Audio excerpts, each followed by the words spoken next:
বিয়ের প্রথম রাতের সুন্নত আমল কি কি? অনেক বর বউ বাসর ঘরে 2 রাকাত নামাজ আদায় করেন, বউ বরকে দুধ খাওয়ান, এরকম নানা প্রচলন আছে। কোরআন সুন্নাহ মোতাবেক আমল কি? আমি শিগগিরই বিয়ে করতে যাচ্ছি, আমার জন্য কল্যাণে দোয়া করবেন।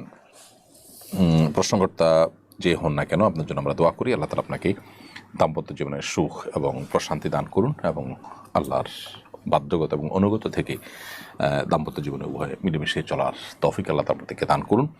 আর আপনার প্রশ্ন উত্তর হলো যে জি, সুগন্ধি ব্যবহার করবেন, এটা উত্তম সন্দেহাতীতভাবে।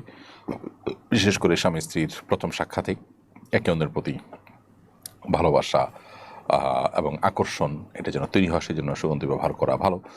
আবার একই সাথে স্ত্রীর মাথার অগ্রভাগে হাত রেখে একটা দোয়া পড়ো, আল্লাহুম্মা ইন্নী আসআলুকা খায়রাহা ওয়া খায়রা মা ফিহা ওয়া আউযু বিকা মিন শাররিহা ওয়া শাররি মা ফিহা। আল্লাহ, আমার স্ত্রীর মধ্যে যত কল্যাণ আছে, যাবতীয় কল্যাণ, এটা আপনার কাছে আমি চাই।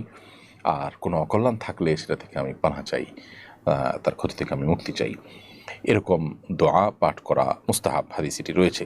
এর বাইরেও স্বামী স্ত্রী উভয়ে দাঁড়িয়ে 2 রাকাত নফল নামাজ আদায় করা বাসর রাতে, সেটাও মুস্তাহাব। অনেক উলামা ইকরাম সেটি করতে আমাদেরকে পরামর্শ দিয়েছেন বিভিন্ন বর্ণনার আলোকে। সো এই কাজগুলো আপনি করতে পারেন এবং আল্লাহ তাআলার কাছে সাধারণ এবং কমন যে দোয়া আছে, সেই দোয়াগুলো তো আমরা অনবরত নেককার স্বামী নেককার স্ত্রী পাওয়ার জন্য, যেমন সূরা ফুরকান ৭৪ নম্বর আয়াত, রব্বানা হাব লানা মিন আজওয়াজিনা ওয়া যুররিয়্যাতিনা কুররাতা আ'ইউন ওয়াজআলনা লিল মুত্তাকিনা ইমামা, এই জাতীয় দোয়াগুলো আমরা করব ইনশাআল্লাহ তাআলা।